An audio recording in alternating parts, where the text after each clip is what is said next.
अच्छा, बिस्मिल्लाहिर्रहमानिर्रहीम। हमारा जो आज का टॉपिक है वो है मैट्रिसेस। तो सबसे पहले हमें ये पता होना चाहिए कि ये मैट्रिसेस क्या चीज़ है। तो मैट्रिसेस हमारे पास सिंपल ये है कि arrangement of n elements within bracket. जो हमारे पास देखो एक मैट्रिक्स है। लेट से उसको हम हमेशा कैपिटल लेटर से रिप्रेजेंट करेंगे। लेट से यहाँ पर हमने ए से रिप्रेजेंट कर लिया। तो अब हमारे पास क्या है, ये अरेंजमेंट है एलिमेंट्स की ब्रैकेट में 1 2 3 4। अब ये जो है ये हमारे पास एक मैट्रिक्स है। इसमें ये जो हॉरिजेंटल लाइन है ये हमारे पास रोज़ होते हैं और ये जो वर्टिकल लाइंस हैं ये हमारे पास इसके कॉलम होते हैं।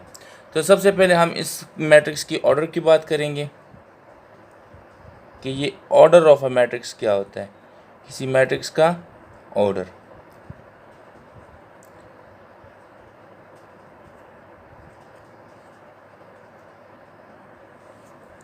तो अब हमारे पास मिसाल के तौर पर जिस तरह मैंने ये एक मैट्रिक्स दिया हुआ है ए इक्वल्स टू 1 2 3 4। चलो दूसरा मैट्रिक्स ले लेते हैं 1 2 3 4 5 6। ये अब हमारे पास एक मैट्रिक्स है जिसमें हमारे पास, तो अब हमारे पास ऑर्डर क्या चीज़ है। तो ऑर्डर इसमें कितने रोज़ हैं, 2 रोज़ है। देखो ये वर्टिकल हॉरिजॉन्टल लाइन जो है ये हमारे पास देखो एक लाइन दूसरी लाइन। तो इसमें हॉरिजॉन्टल लाइन कितने हैं, इसमें हमारे पास हॉरिजॉन्टल लाइन जो है वो 2 हैं। तो इसमें जो हमारे पास नंबर ऑफ़ रोज़ हैं वो 2 हैं और कॉलम कितने हैं 1 2 3 और कॉलम इसमें 3 हैं। तो इसका जो ऑर्डर होगा तो हम उसको m/n से रिप्रेजेंट करते हैं। तो इसमें m क्या है, इसमें नंबर ऑफ़ रोज़ हैं कि इसमें कितने रोज़ हैं और n क्या है, नंबर ऑफ कॉलम। तो हमारे पास इसमें जो टोटल नंबर ऑफ रोज़ और नंबर ऑफ कॉलम है तो नंबर ऑफ रोज़ 2 हैं और कॉलम 1 2 3 है।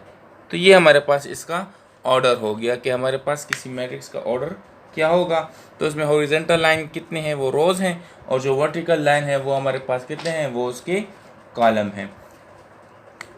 इसी तरह से जो एलिमेंट हैं इसको हम इसे रिप्रेजेंट करते हैं a सफिक्स ij। तो ये जो i होता है ये रिप्रेजेंट करता है रो नंबर और ये जो j होता है ये रिप्रेजेंट करता है कॉलम नंबर। मिसाल के तौर पर मैं ये ले लेता हूँ A13। तो ये A13 कौन सा एलिमेंट है इस मैट्रिक्स में, तो ये 1 हमारे पास क्या है, रो, ये रिप्रेजेंट करता है रो नंबर। तो रो नंबर कौन सा, पहला। तो पहला नंबर ये देखो ये हमारे पास रो 1 है, ये हमारे पास रो 2 है, ये हमारे पास कॉलम 1 है, ये हमारे पास कॉलम 2 है और ये हमारे पास कॉलम 3 है। तो ये हमारे पास कौन सा एलिमेंट होगा, तो रो 1 का हमारे पास पहला एलिमेंट जो है ना, रो उसका क्या होगा, पहले रो में होगा। तो ये इसमें से निकाल लें, मतलब ये इस एलिमेंट इस रो का है। दूसरा क्या है, थर्ड कॉलम का, फर्स्ट रो का और थर्ड कॉलम का। तो फर्स्ट रो ये रहा और थर्ड कॉलम ये रहा। तो ये हमारे पास ये वाला एलिमेंट है A13। इसको हम यूँ रिप्रेजेंट कर सकते हैं। तो ये A13 हमारे पास ये हो गया। A12 1 2 mean first row first column, मतलब ये यूँ हो जाएगा 1 1 1 2 2 1 2 2। First row first column, first row second column, second row first column, second row second column. अब हमने इसमें सिर्फ ये डिस्कस करना है कि मैट्रिक्स क्या है और फिर उसके कुछ टाइप्स हैं, हमने वो डिस्कस करने हैं। तो अब मैं उसकी टाइप्स की तरफ आ जाता हूँ। तो मैट्रिक्स तो हमारे पास the number of the arrangement of number within bracket, braces भी से कहते हैं। ये हमारे पास क्या है, ये हमारे पास मैट्रिक्स। अब इसके कुछ टाइप्स हैं। तो पहला टाइप ये ले लेते हैं कि ये हमारे पास रो मैट्रिक्स क्या होता है।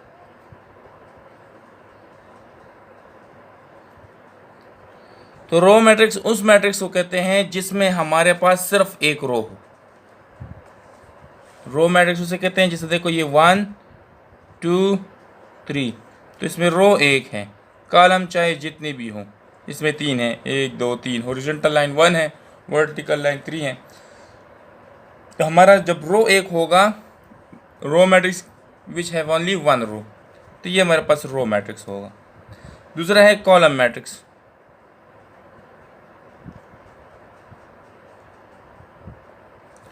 कॉलम मैट्रिक्स क्या है? कॉलम मैट्रिक्स हमारे पास वो मैट्रिक्स होता है जिसमें सिर्फ एक कॉलम हो। अब इसमें 1 2 3 रो 3 है लेकिन कॉलम एक है। रो फर्स्ट वन होता है और ये सेकंड वन हमारे पास कॉलम होता है, R क्रॉस C। तो कॉलम मैट्रिक्स जिसमें सिर्फ एक कॉलम हो। इसके बाद आ जाते हैं जी रेक्टेंगुलर मैट्रिक्स किसे कहते हैं?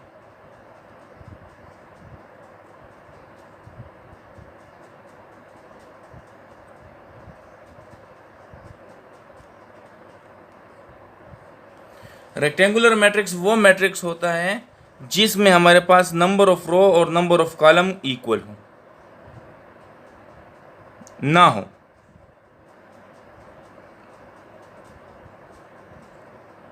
इसमें रो 2 हैं, कॉलम 3 हैं, तो मतलब जो नंबर ऑफ रोज हैं वो नंबर ऑफ कॉलम के बराबर ना हो, तो इसको हम रेक्टेंगुलर मैट्रिक्स कहते हैं।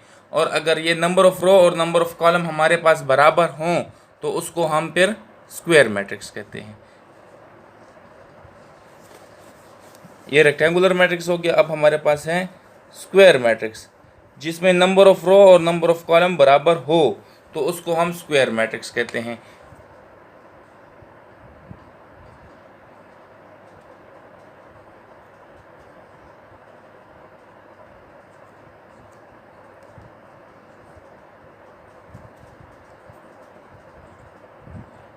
इसमें 2 रो हैं और 2 कॉलम हैं, तो ये हमारे पास स्क्वायर मैट्रिक्स है।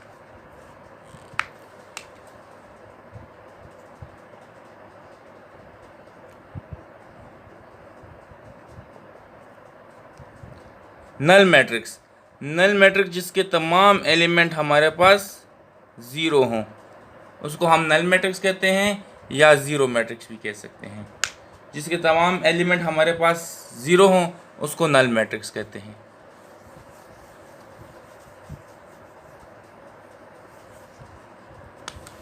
अब है हमारे पास डायगोनल मैट्रिक्स।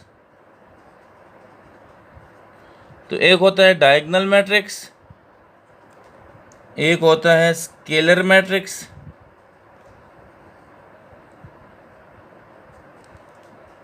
आइडेंटिटी मैट्रिक्स या यूनिट मैट्रिक्स भी इसको कहते हैं।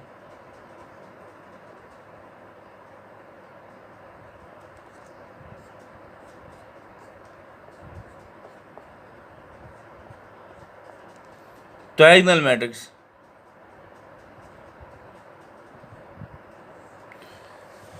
डायगोनल मैट्रिक्स वो होगा जिसमें हमारे पास ये जो प्रिंसिपल डायगोनल में जो एलिमेंट हैं ये हमारे पास नॉन ज़ीरो हों और बाकी एलिमेंट्स हमारे पास ज़ीरो हों, तो इसको हम डायगोनल मैट्रिक्स कहते हैं।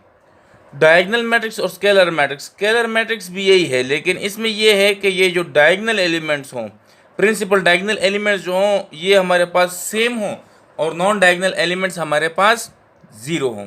तो इस सेम में के हमारे पास कुछ भी हो सकता है, लेकिन अगर वो हमारे पास 1 हो, डायगोनल एलिमेंट 1 हो और बाकी के एलिमेंट 0 हों, तो उस केस में वो हमारे पास क्या होगा? उसमें ये हमारे पास आइडेंटिटी मैट्रिक्स या यूनिट मैट्रिक्स कहलाएगा। तो ये हमारे पास 3 वो हैं, diagonal matrix, scalar matrix, identity matrix.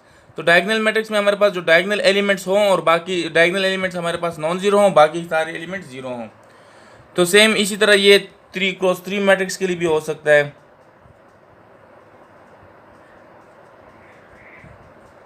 तो ये हमारे पास डायगोनल मैट्रिक्स हैं, इसमें प्रिंसिपल डायगोनल जो हैं वो हमारे पास नॉन ज़ीरो हैं और बाकी सारे 0 हैं। इसी तरह ये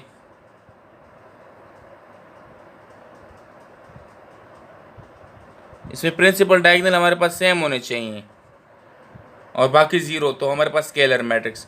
और अगर ये हमारे पास प्रिंसिपल डायगोनल 1 1 हो और बाकी 0 हों तो ये हमारे पास यूनिट मैट्रिक्स कहलाएगा या आइडेंटिटी मैट्रिक्स कहलाएगा। तो ये हमारे पास कुछ टाइप्स थे मैट्रिक्स के जो हमने पढ़े, और ये मैट्रिक्स के